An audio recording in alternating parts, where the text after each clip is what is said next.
Hello and welcome to the Guitar Hang Podcast. I am your host, John Stancorp. Today, I'm so excited to have a very special guest joining me, the incredible Rob Fetters. Rob is not only a phenomenal guitarist, but also a prolific songwriter, performer, and in-demand studio jingle writer. From his solo albums to his work with legendary bands like the Raisins, the Bears, and Psychodots, Rob's musical journey is nothing short of remarkable. Rob's current project, Fetters Is Cheap, treats his fans to live stream performances of his iconic song catalog.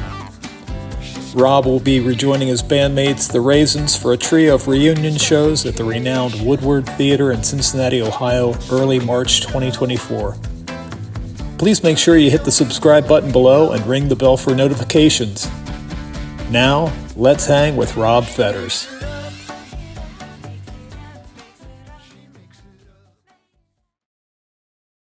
So yeah, I've just got a studio in the biggest bedroom in this old 1885 Victorian. It's not that big. What would I probably? I don't know. It might be pushing it, but about 200 square feet. Yeah. And so I record here. I have a really good. I've got monitors, and I don't know if you want to turn it. It doesn't matter. I've got a good front end. Yeah. I use a metric halo interface. Do you want me, how technical do you want me to get? Oh, yeah. I mean, because anybody that's tuning into a guitar hang thing would Guitar hang. Yeah. Okay. They love hearing all the minutia of recording gear. All right. Well, so yeah, I've worked in real studios, making albums and then doing commercial music.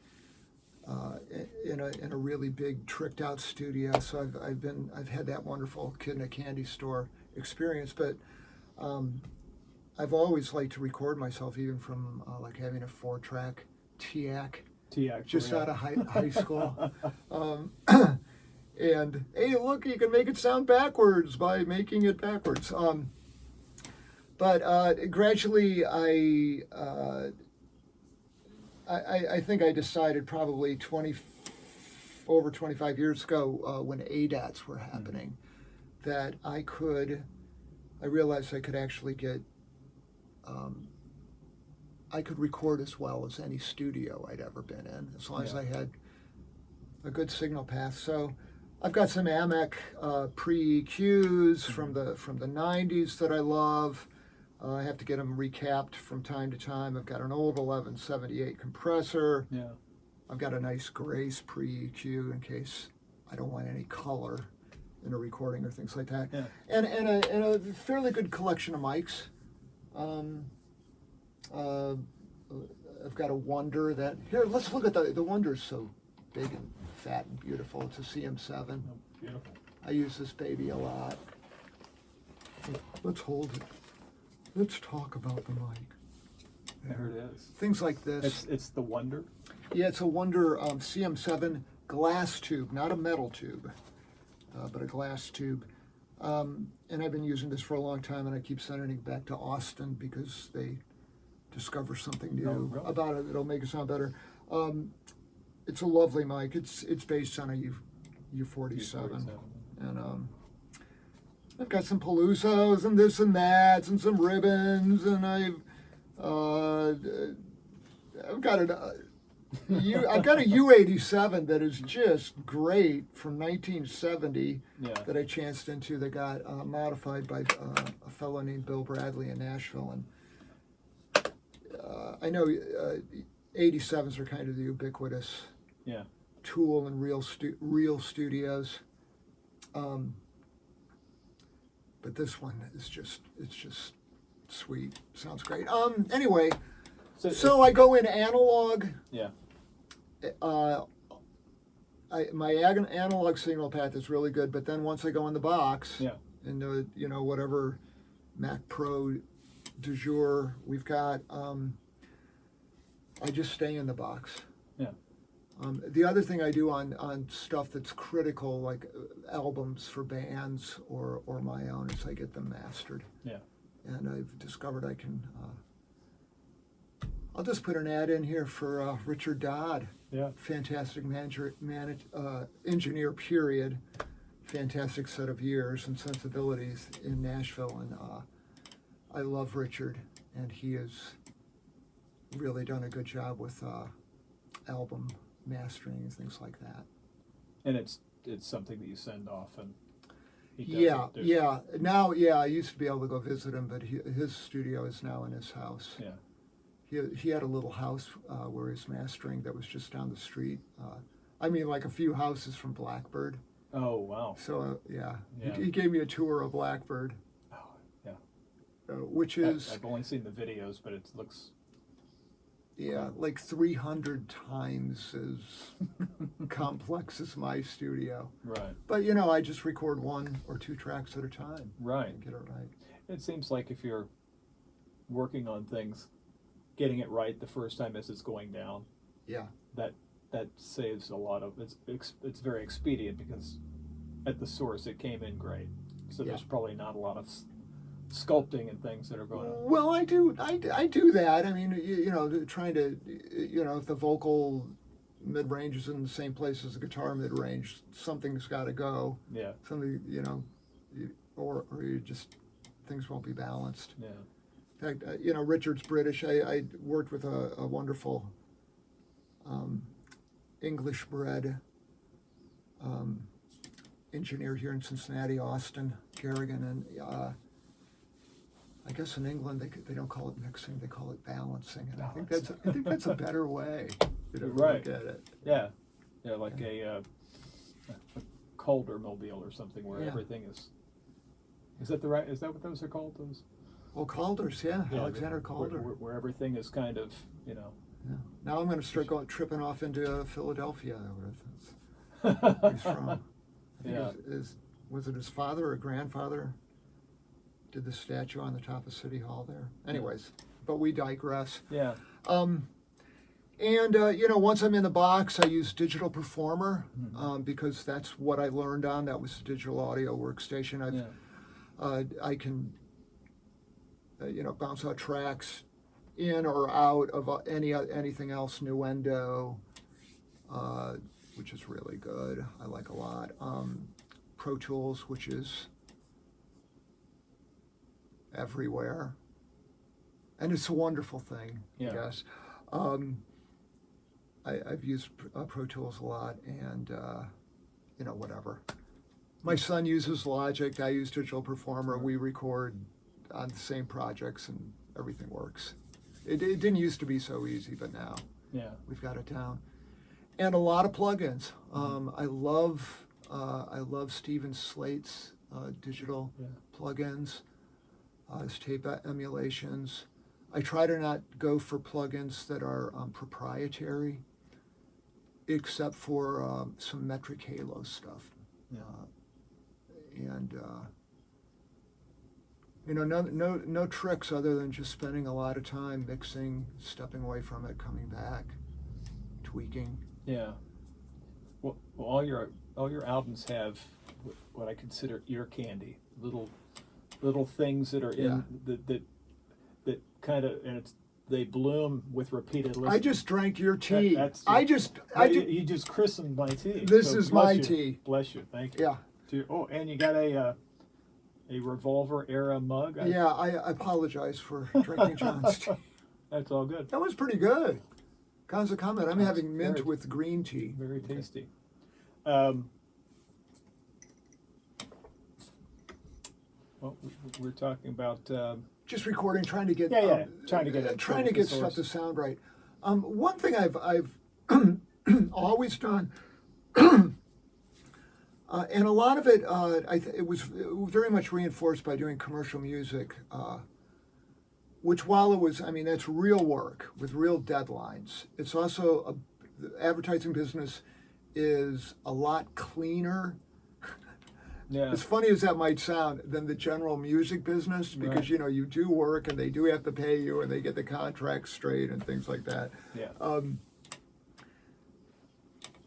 But one of the things that would come up a lot would be they'd say, like if I was doing work for like ABC or something, and I'd have sometimes 48 hours, sometimes a little less. Maybe sometimes I would have 3 or 4 days, but not a lot of time to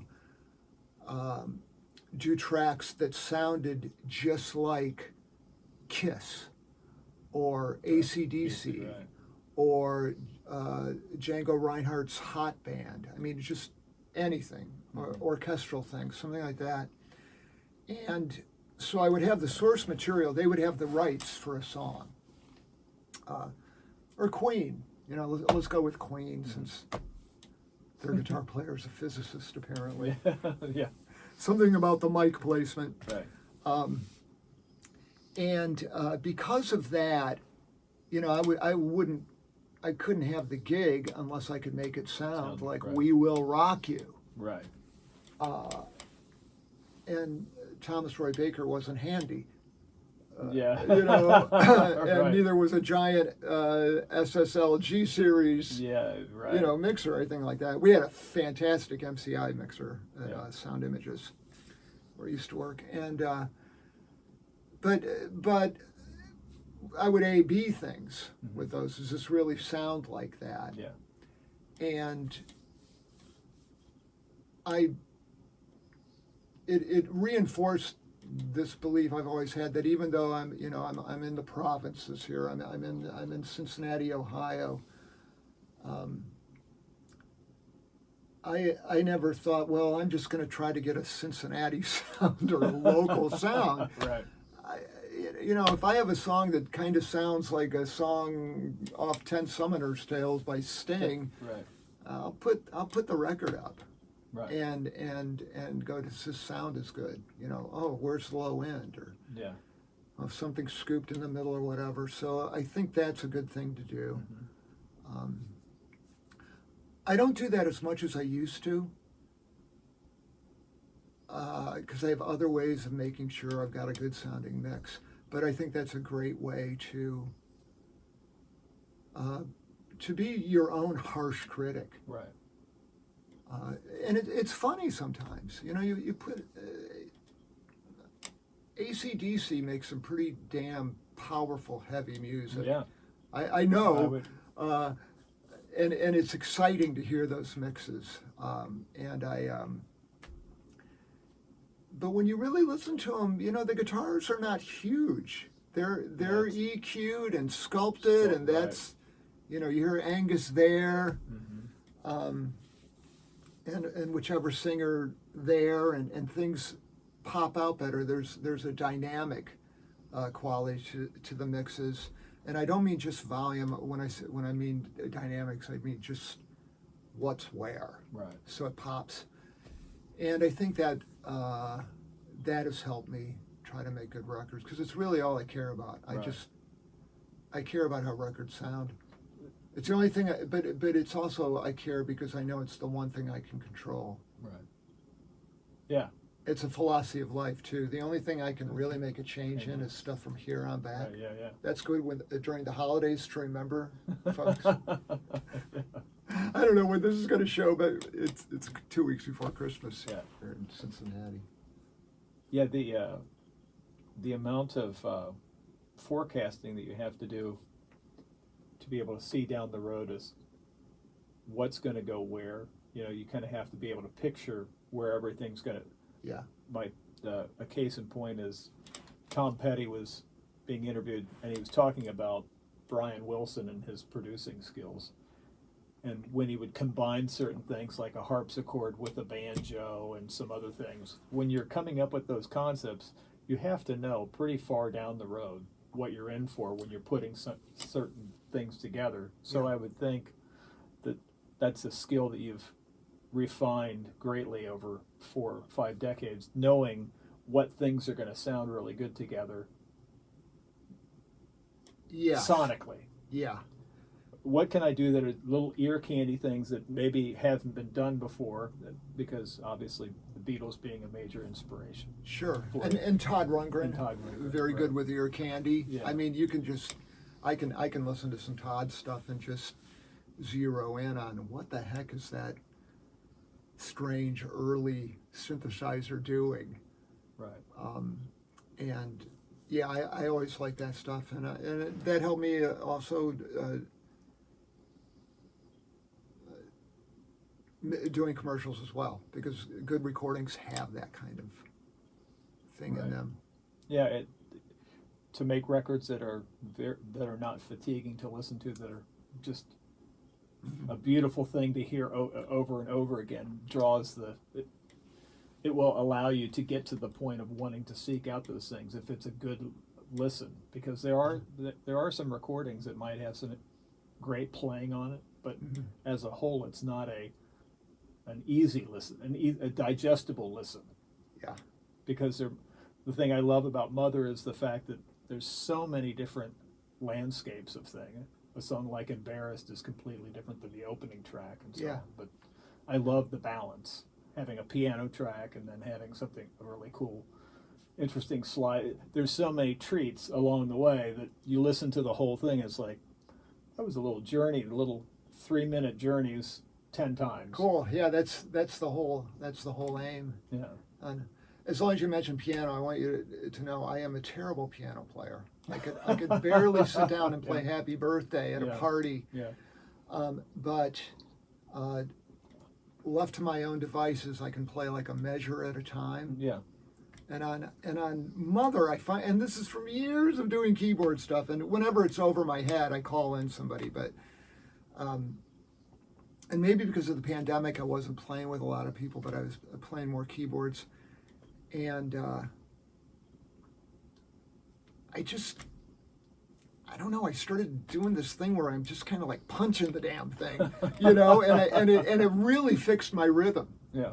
I used to, I would quantize things and stuff. I didn't have to quantize as much on Mother because it was just kind of boom.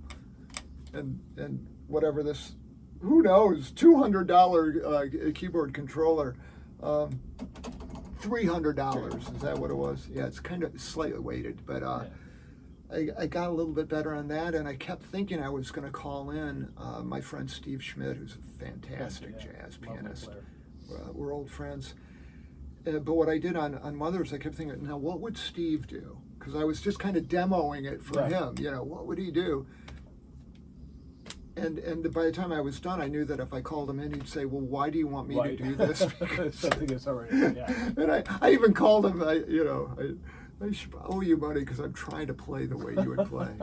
And I'm not saying I can play like Steve Schmidt, but it's also kind of like when I was doing my commercial music, somebody would say, well, we want this to sound like Rhapsody in Blue. Yeah. But it was only for 30 seconds. Oh. That's a lot easier to do than doing, a 12-minute piece or movements or things like that. So, and it worked with my ADD, low attention span, self. I think the other thing I'm curious about is your ability to hear, to be able to predict things in advance, but just to know since you want things to be their best as you're laying the parts down, how to sculpt them. Because, like, for example, you were alluding to the AC/DC sound. I've been listening to a ton over the last couple of years, thanks to YouTube, stems of things and isolated tracks, and something like the guitar tone on like Bohemian Rhapsody or Edward Van Halen's sound on certain things is not at all what you thought it was when you're listening to the whole thing. And it's because and I don't know in the case of Edward or Brian if they wanted it to sound that way, or the engineer said, look, for us to get the best result, in the case of Roy Thomas Baker or Ted Templeman, sculpting things to make it sound the best, but when you listen to it by itself, it's not that great. Certain cases, exactly. But in the mix, it's fantastic. Yeah. So it's got to be an interesting. A hard thing for a young musician to know. Mm-hmm. So did you struggle with that in the beginning when you were trying to record your own things, knowing what frequencies are going to sit nicely and play fair with other tracks and so on? Yeah, I think it's almost, certain things can become second nature, but I think it's important to just keep your mind open to surprises. Like, I've got a friend who turned me on to this old Supro amp back here. It's a Chicago 51, but it has an oval speaker in it. If you try to find one of these things, they're usually 10-inch speakers or whatever. Yeah. But it's a 9-inch oval. Yeah. Like it would be on a radio. It sounds so good. I think Rich Hordinsky was the first person. I don't know if you know Rich. Yeah. Founding a founding founder of Over the Rhine. Yes, Monastery Studio. Cincinnati. Yeah.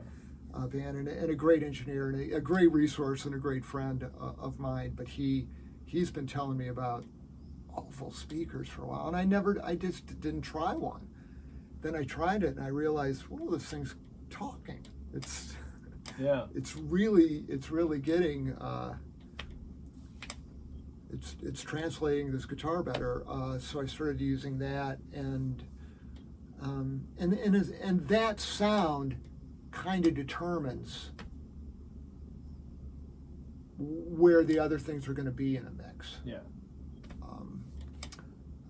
It did a really cool thing. I don't know if have you ever noticed how a single Telecaster sometimes on Beatles records sounds like it's double tracked, but when you find out it wasn't double tracked. Yeah. It wasn't double tracked. It just has this.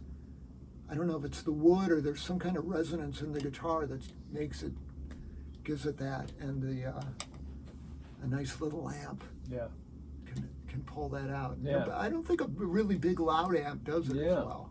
Well, it's rumored that Slim Jim Page used a Supro and a Tele for Stairway to Heaven. Oh yeah. I saw the Tele and I saw the amp. I want to say it was a 15-inch speaker. Yeah. It was all beat up, but it was a bigger Supro. Yeah. And there was an exhibit going around, and I think it's worth going across the country for. But it was at the museum. The Metropolitan Museum of Art about 5 years ago, and then it moved to the Rock and Roll Hall of Fame Museum. I don't know where it is now, but it was the best collection of classic era music tools, and one of the greatest things was the whole setup for Jimmy Page and Led Zeppelin from the mid-70s. Like Zozo, the live rate, the amps, the theremin, 2 Echoplexes. Yeah. So it had that and his guitars. Right. And he also had the Supro because he keeps everything. He really kept it well archived. Yeah. He wasn't like me, who occasionally just had to sell a guitar. Right. Somebody that will definitely watch this show.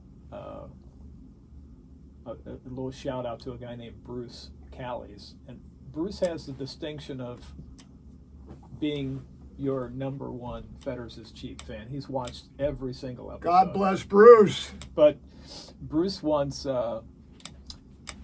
when your Roland guitar synthesizer got stolen, he was the guy that found it.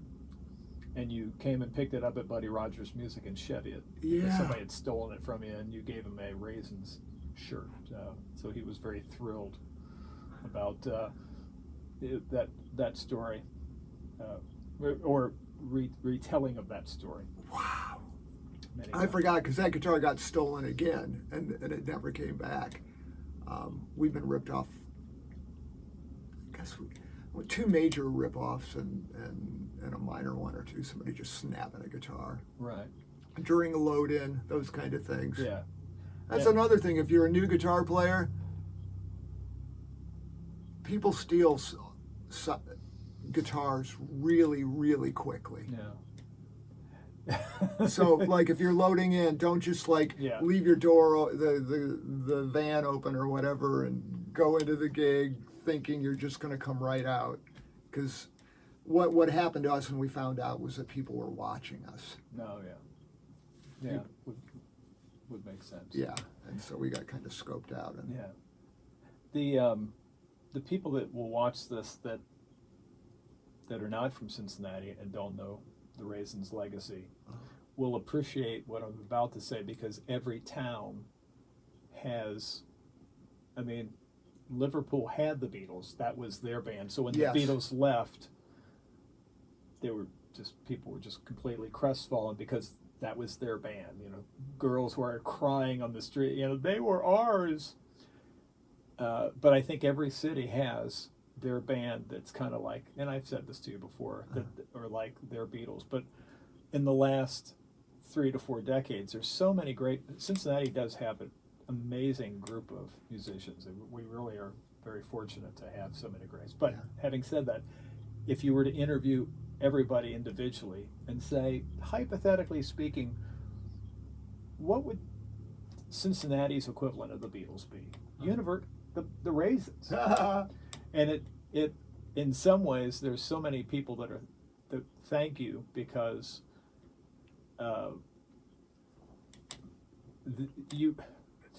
if you're a fan of music and you're coming up as a kid, and you can go to the Golden Pheasant, or you can go to Alexander's or Brand, wherever it might be, and wherever these little bars we played at, yeah, and see a band like you got. It was, and what was so cool is that you guys could play so many different things, so very eclectic. Everybody was wildly different, and a writer on their own.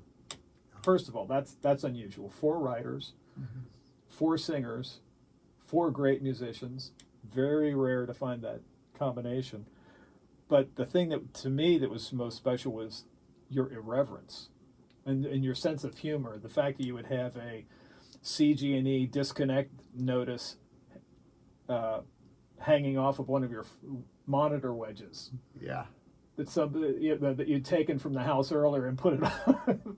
And just the onstage banter between songs, or the things that it was great to see that you could be yourself, be a great band, and have a great time and have a sense of humor. And you guys were the top of the top, but you didn't take yourself so damn seriously. Right, and that's just, I would hope that's the way I still am. I mean, I don't want to take myself seriously, because it's just, I'm just going to fall flat on my face if I do. But the work is serious. Yeah. You take the work serious, but not yourselves. Play for the, go through the throat.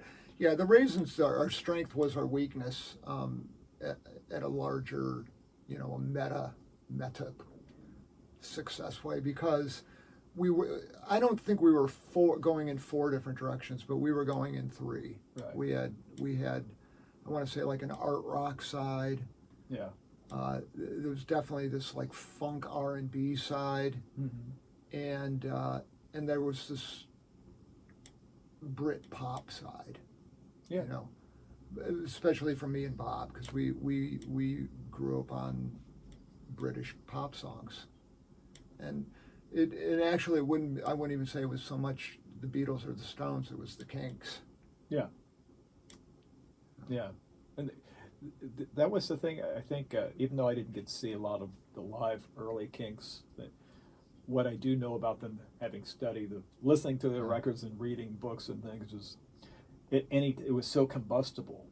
There was so much things going on between Ray and Dave, and just the being on the road and all that whole thing. It seemed like a band that, I think every band is on the verge of falling apart at any moment, any good band. Yeah, a band is like a bunch of, if it's guys, a bunch of guys in a band, it's the opposite of war.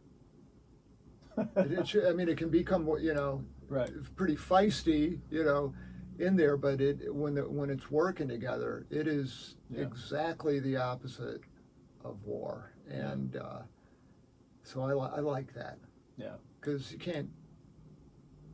you don't die from playing in a band. Well, yeah. Yeah, hopefully, yeah. You might die while playing in the band, of course. Yeah. Yeah. And the Bears was an interesting trajectory because I came in I was old enough to see the Raisins in the last couple of years before you guys became the Bears. So I wasn't of age to go to see some of the venues where you're playing. So I didn't know as much about how the Bears project came together. I mean, I knew that you had a friendship with Adrian, but I wasn't sure how that whole. Yeah, and I think everybody has a different view, but the fact is, I quit being a Raisin. We were going to make our second record, and we were going in too many different directions, and I knew it wasn't going to happen. So I was bandless, and I called Adrian and told him, because he didn't want to break up the Raisins. He was not going to break up the Raisins. Yeah. But I told him that I broke up the Raisins, and we started a band. Yeah. And I wasn't expecting him to say, well, let's start a band. Right. But he immediately countered with, well, why don't we start a band? And getting a bass player was Bob Nicewanger. Bad Bob. Yeah, Yeah, it had to be him. But our first drummer was Larry London. The Nashville great Larry London. Yeah. Wow. And we did rehearsals and recording with him. Wow. But he was older than us, and he didn't want to live in cheap motels and hit the road and everything like that. He had a thing happen. Yeah, he had a special thing, being a triple scale first call drummer. And so he said, I can't do this, and that's when we called Chris. Yeah. So. But yeah, it should. Much of it seems like at least to me, but it seems like a screenplay, like that whole thing. I mean, I can kind of envision certain actors portraying certain members of the of that. But the solo albums came as a result of just you're always writing. Right? Yes, and I and like I said, in the mid '90s, I got my hands on 2 ADATs, so I had 16 tracks of 16-bit digital recording. I still think those early ADATs sounded fabulous. Mm-hmm. I mean, I listened to the and hit records were being made on them at that point. They were a little shaky, I want to say they were, as far as like build quality, they were video cassette machines, so a little strange there. But that was that to me was just opening up the kingdom of studio recording for the common man. Yeah. I think my first studio, I probably could have put it all together for less than $10,000, including the ADATs. Wow. I think my best mic was an AKG 414, and it was a great mic. I just went from there. Yeah. And then things went, of course, into digital audio workstations. And I think right now, this is 2023, the end of the year. I think it's the most wonderful time ever to record, technologically speaking. Right. It's just, there was a period, I want to say it was probably over for me 15 years ago, where if I could do something to tape, I'd do it. Mm-hmm. I certainly know the sound of like a drum set recorded to tape 15 years ago beat the crap out of something recorded digitally. Mm-hmm. But I think by 10 years ago it was like, come on. I mean, if you can't make digital sound good with the plugins and tape simulators and things that are available very cheap, then it's not the equipment that's the problem. Right. When you're demoing ideas, are you recording some things in your iPhone, like little ideas, like if you pick up an acoustic guitar and you come up with something, you put it down, or will you actually? Yeah, actually, what I'll do, I make a little movie with my iPhone. So if I'm playing guitar or whatever, I can kind of see it, and that's how I remember things. Yeah, it's a great idea. Yeah.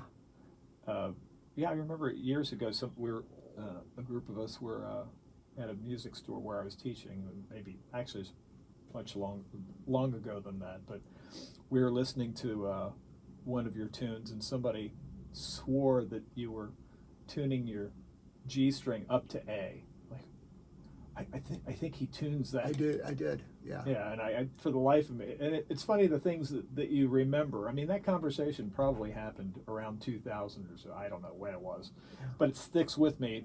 This person saying, I think he tunes his G string up to A. I wouldn't know what song that was. And I forget who did that first. It might have been Bob Neiswanger. You know, just like an accidental thing, and then he played a chord, and I was like, whoa, yeah, that's a cool interval. Yeah. Let me demonstrate. Yes. Let me demonstrate. So I've got a bunch of guitars here. I'm setting up for, I'm going to do a live stream in tomorrow. God, yeah. Surprising. So I've got a bunch of guitars, and the one benefit of playing, I would never take this many guitars on a stage and play, but since I'm here, and I don't have a lot of guitars for a professional guitar player. I think I've got 14 or 15 guitars. Yeah, I don't like to have more than that because I don't like to have stuff I don't play. Yeah. And I've noticed that if you leave a guitar sitting around for a year and a half, it's yeah. not good. It's not good for anything. It's not good. Yeah. If I have like right now, I've got a Telecaster, a road worn that a friend of mine's borrowing. I need to sell it. Or just give it to him or something, because I don't think we should do that. But yeah. So. Oh, and here's something. I mean, this guitar, this old Martin, I got for about $275 30 years ago.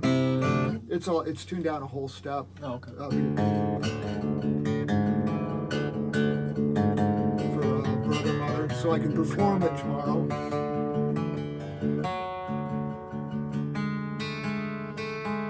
So, but what's good is I'll have the interval. I'm not tuning to an A. I'm actually tuning to a G.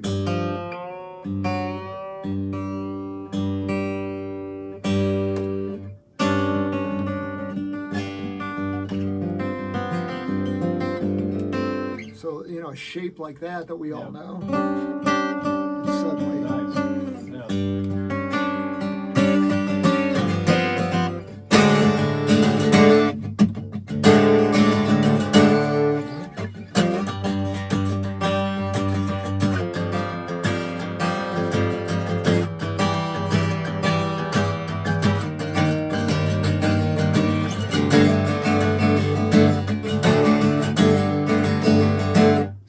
sounds like something Joni Mitchell might have found, doesn't it?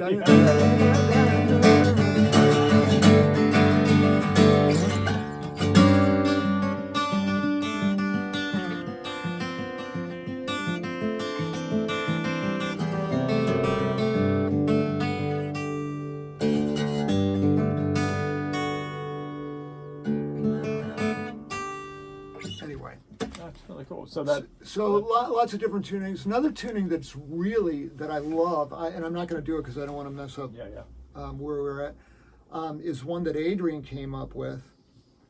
That is just E's and B's. So the low string. This is a D, so mentally move things up. But so it's just the intervals would be like an E, B, E, E, B, E. A wonderful tuning to work with. I mean, just a bar chord, of course, sounds good. You'll kind of sound like Jumpin' Jack Flash or something, you know, if you try that. But alternate tunings come into play. Yeah. And if you use a lot of them, it's hard to remember. So that's another good reason if you're poking around on a guitar writing something, make a movie and talk to the movie and say, by the way. That's a really great idea. Yeah. I think Joni has a thing where, to remember her tuning, she has, she'll write the name of the sixth string, and then write 5. And so it would say like C, 5, 5, 4, meaning hold down the 5th fret to tune the next string. So on. Yeah, so it's, she's got a ton of tunings.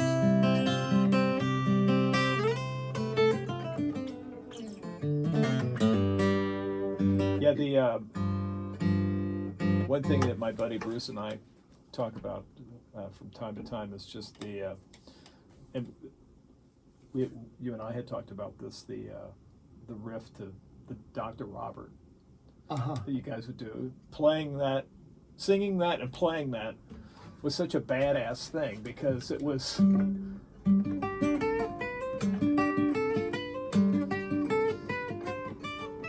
And it must have, my friend, I sent you for Dr. Robert.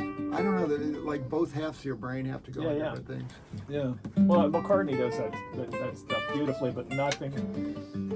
But the bass lines aren't quite that Crimson-esque. Definitely. Yeah. Because when I was doing that, I think I was just trying to emulate whatever Adrian or Robert were doing on the Discipline album. Yeah. Or just doing that kind of thing, and then that mechanical thing. So I guess it's that's my arrangement or the way I play. But credit to those guys. Yeah, and I think that what I took away from seeing you guys, and maybe many of us did, was that you can play things that are really challenging and virtuoso kind of. You can take the world of highbrow playing and mix it up with Wayne Kramer of MC5 and that punk thing or whatever, and mix it all and have that kind of, I guess Frank Zappa called putting the eyebrows on it. Just cool. Playing it in a way of just kind of being very irreverent and not taking yourself too seriously, I suppose. Yeah, just being a guitar player, being an old suburban white guy guitar player at this point in time, I mean, it's kind of almost embarrassing to, carrying around a guitar case or whatever. But it's it's too much part of me to stop doing for any reason, and I just love it. And I hit a point where I just wish everybody could find something in their life that was as what was my friend Matt Malley called it? It's a balm for our atoms. Yes. Yeah, because it goes beyond it's a very deep thing. It goes way deep. So yeah. I mean, when everything else just, for lack of a better word, just turns to shit. There's something about picking up a guitar. Yeah, and I think some of the best that helps us. Some of the best lyrics that move me anyway came out of the suffering thing, the eternal suffering that. I sometimes feel guilty because my lyrics are dark. I mean, sometimes they're super dark, and a couple of people said, "Why don't you just write a happy song?" And I've written some happy, joy, hope songs. I think all my songs kind of have hope in them inherently because I'm not dead. I'm singing about stuff, surviving things. But I always go back to Jackson Browne. My favorite Jackson Browne album was "Late for the Sky," and I don't find there aren't many songs on that don't make you cry. Is For a Dancer on that one? Oh yeah. For a Dancer. Oh my God. Yeah.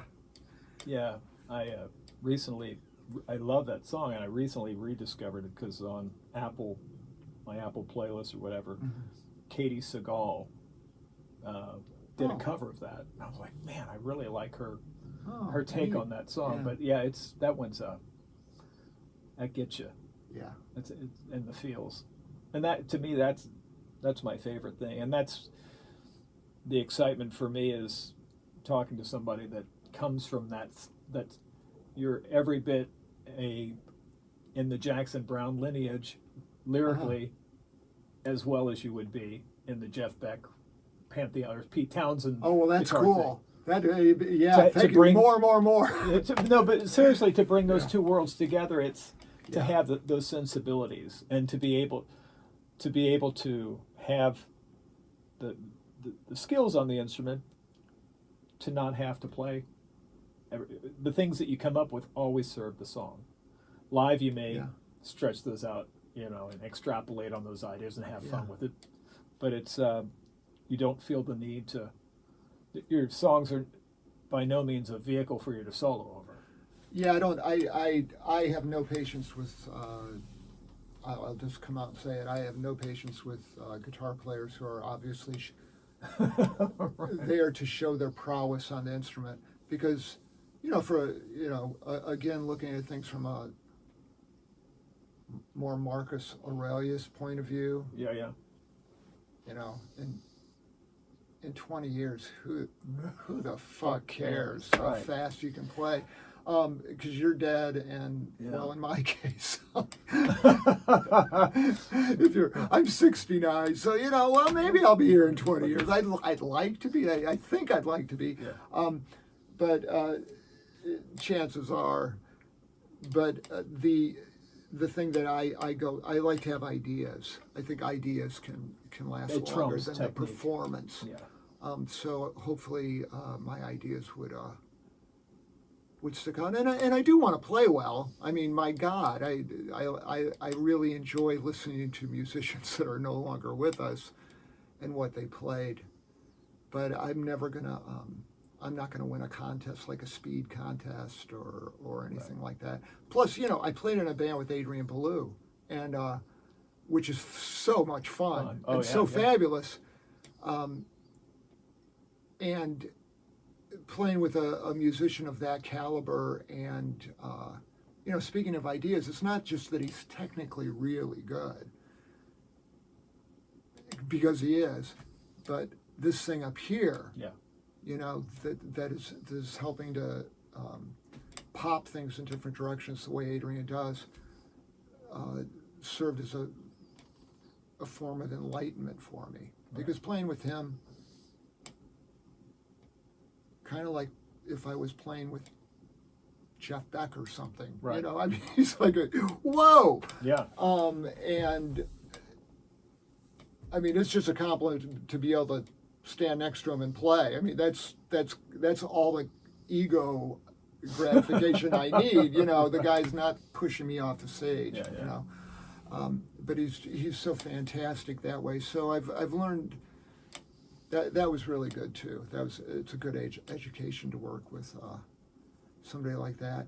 And generally, I just think in everything a human can do. I mean, if you want to learn how to run a marathon, don't look to the guy down the street that's run a marathon. Try to find the guy that was on the Olympic team that might be in Cincinnati, or a woman. In that case, because I did, So what do you do when it hurts there? And I asked her, and it made me a better marathoner. It didn't make me an Olympian, but it made me a better marathoner. And I think checking your ego and playing with people that can run circles around you is a really good thing to do.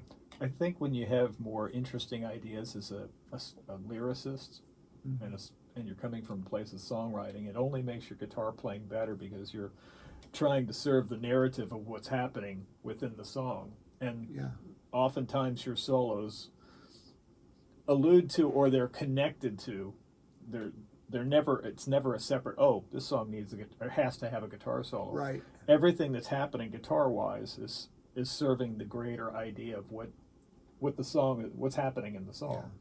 And that, a lot of that's being, that was Beatle training too.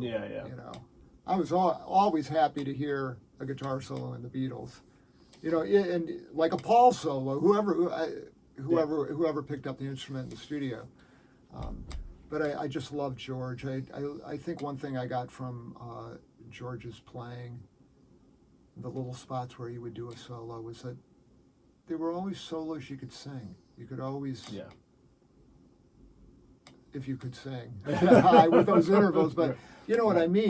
You heard it. It was like a form, and I do try to do that, like on songs that I've recorded when I know people have heard the song. I try to do it like the record, which is usually challenging, because a lot of times on a record, you capture something and you don't even know what you did. But on playback, you go, I guess I don't need to redo that. But then I have to learn how to do it, because they're accidents. And sometimes the time between when you're recording and you're playing it live could be quite a while. So you have to... the stuff I have that I've played that shows any kind of like wit or fun stuff, those are always they are not premeditated. The only premeditation is pushing record and jumping to it. Right. And I realize one of the things that happens is that when I am doing it all myself, I really don't have time to think. Yeah. Guitar's in tune. I think I've got everything going. Okay, the mic's okay, and then push, and then rushing. Going okay, and then play. Grabbing a pick or whatever, or maybe dropping the pick. Right. Yeah. And doing it anyways, and that's how I can come up with something that sounds like I want to say, just as if I was a creative person. Right. Yeah. One of my talking about lyrics, I love the lyric. Love is like a trampoline. Take your shoes off, baby, before you rip my seams. Yeah. I remember, and just love it. That album was a huge album for my daughter. Always wanted to hear play that clown song. Oh yeah. Oh, the kids love clown because it's got shit in it. Yeah. Oh, that was the treat. Yeah. Because she could sing along and say shit and not Yeah. So. I have no idea what it'll sound like on the podcast, but since our time is limited, you want to hear something? I'd love it. Let me explain. So what happened? What happened with the pandemic is that first of all, I was in a band called Psychodots. Psychodots ended. We had an issue in the band and could not move forward. So I was bandless, and some friends of mine told me to do house concerts, and I went to a house concert, and it was a couple playing, and it was acoustic. They had a little PA in a beautiful living room. It was really nice, but I just thought I can't do that because I can't play an hour or two of just me and an acoustic guitar. I am not Jackson Browne. Right. And I like electric guitar, so I realized I could create some backing tracks, and it was as simple as just going back to the records, the source material, taking out the guitar and the voice, and playing along, and it was pretty cool. And then when I did a I don't know, a dozen of those or so. Then the pandemic came. Yeah. And my son suggested I do a live stream, to which I said, I can't do a live stream. But then after a few days, it was like, what else am I going to do? Yeah. So he helped me figure out the technical issues, and there are many of doing a live stream and making it sound good. But we kept it cheap, an iPhone's the camera thing. Yeah.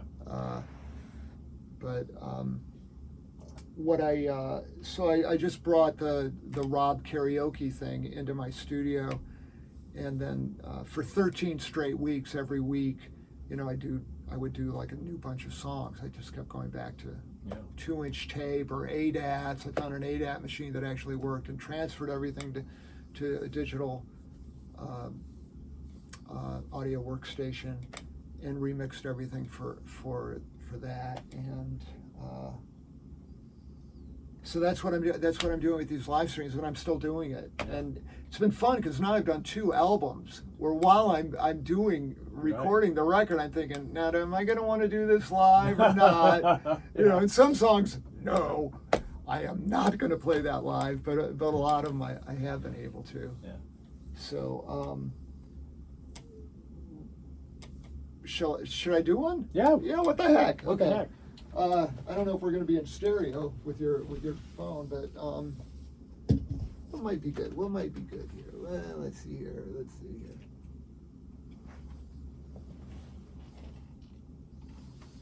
Oh, let's do Boogie. Boogie's the one. Okay. One song.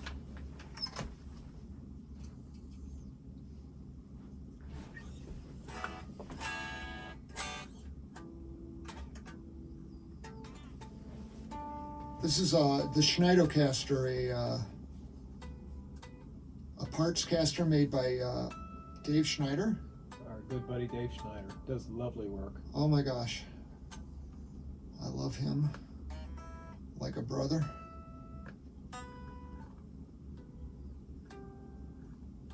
and he recently, we tried out this Vega at the urging of Adrian and put it on there, and Vega trim. Well, let's see what happens here. This song is off a 2014 album called Say Name. I can show my very limited harmonica playing. I really can't play anything on the harmonica except Love Me Do.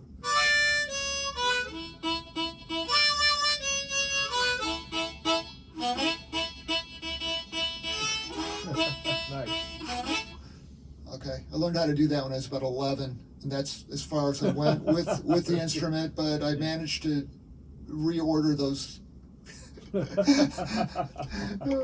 Okay, so, okay. And it's Clyde Brown, my friend Clyde Brown, who passed away about 18 months ago. I just love so much. Another thing I'm just going to say, Cincinnati music scene, it's really weird. There's I don't want to say it's a racist scene or anything, but there's an awareness that just, to me, is mind-boggling, that when people talk about Cincinnati bands, so often they don't bring the prime movers of the Cincinnati music scene, who were primarily black musicians. Yeah. King Records. And King Records, but then beyond, you get into the 70s and you get, like Midnight Star, Shalimar, The Deal, Bootsy, of course. I mean, everybody that, that's Cincinnati music. Yeah. So I play with as many of those musicians who will allow me in the same room with them.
Fantastic. Thank you so much, man. But that's what I do.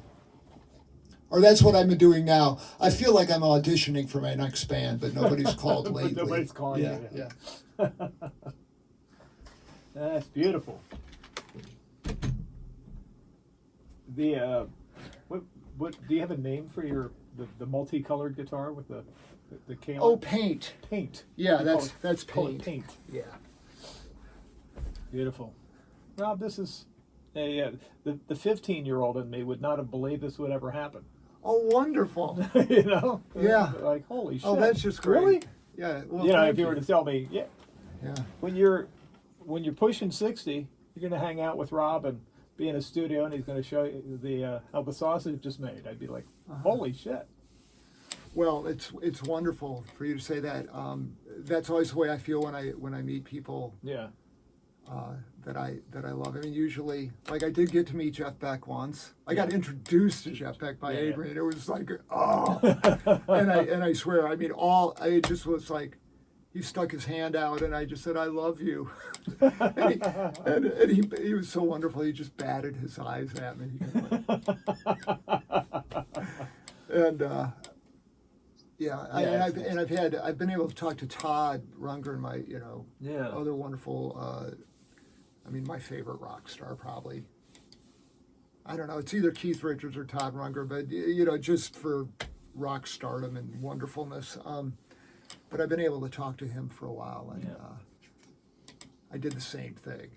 This is like a dream come true. But then after a while, we start talking about, so how do you master your records? And that's really where the fun is. Or if you talk about a book, or food or something, and then it's everything, all the artifice goes away. It's just two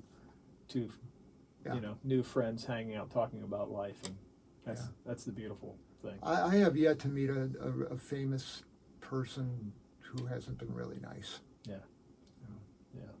I know they're out there. Yeah, but it's nice when you don't have have to run into those folks. Yeah. But Dave Gregory has a copy of Mother, and was very thrilled. So. Okay, excellent. Yeah. And Mike Keneally is also a big fan. Yeah, I love Mike. Oh God, what a sweetheart. Yeah, and he was he sends his condolences about Chris because he had found out, and we'll probably edit that out. I don't want to get too. Yeah. But when I met Mike Keneally, it was at I remember it was San Diego. It was a restaurant called Bully's, and I had halibut. I mean, I can remember that night. Yeah. Yeah, it's such a. He's great. When you're in his presence, he's just really just a relaxed, beautiful guy. Yeah. Just so nice, so talented, and everything.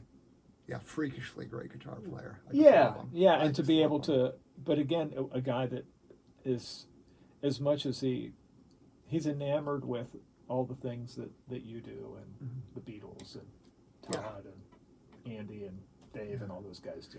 Yeah, back to Frank Zappa, got to meet Frank Zappa. It was very nice to me.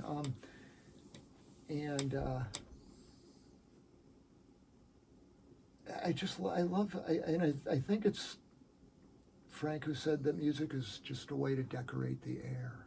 Yeah. And I hold on to that. Yeah. Because we could use some air decoration. Yeah. That's a beautiful sentiment. Yeah.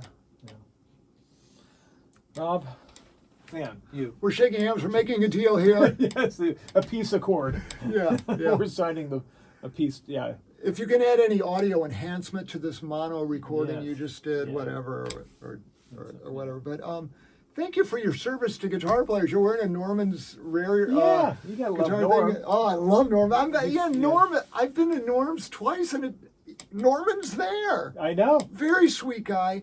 Who, when I said, Norman, obviously I'm not a famous person, and I also don't have the money, but I'm really wondering what kind of big old beautiful Rickenbackers you have. Yeah. And he pulled out I guess it's a 365. Oh, man. And he just said, enjoy. And I just sat there and played it. And Oh, it was fabulous. Yeah, I had to go to, for a time I was doing a thing with a Pink Floyd tribute group inside this dome place. They did it's what now the Sphere is doing with U2 in Las Vegas. Yeah. But we were playing the music of Pink Floyd, and it was like the saxophone player that toured with Pink Floyd and some of the vocalists and the drummer from Jane's Addiction, a guy named Stephen Perkins, and it was kind of a weird cast. Matt Malley played in maybe that band. I don't know when you saw him, but he was doing that for over a year. Yeah. So I got the call to do it, and I would go out to L.A. once a month for a weekend. First place I would go to, the first place I went to was Woodrow Wilson Drive to Frank's house to see the back. I was like, yeah, there's Frank's house. Yeah. That was the first thing. I'd never been to LA before, so that was the third thing I could check off the list. Second thing was Norm's, and I found out that as part of my rider, I said, I'll bring my pedal board, but I'll need an amp of some kind. And they didn't, so we're kind of scrambling. I was at Norm's, and Norm overheard me talking to a guy who's working for Gibson. I can't think of the guy's name, but anyway, Norm was kind enough to give me a loaner amp and just said, "Go ahead, just bring it back tomorrow." So I used it for the gig. It was great. Dropped it off. And just such a cool guy. Yeah, what a sweet guy, and the staff there. Oh my God, everybody that works there is like an unbelievable guitar player, you know. They'll start playing Over the Rainbow like Jeff Beck or something. Just like, oh, this is how he did it. That's what he does with the twang bar. That's how he gets that interval. And oh my God, they're so good. Yeah. Well, cool. Thank you for tuning in to the Guitar Hang Podcast. Interviews with noteworthy guitar players from around the world. Go ahead and hit the subscribe button and ring the bell for notifications to stay updated on our latest episodes.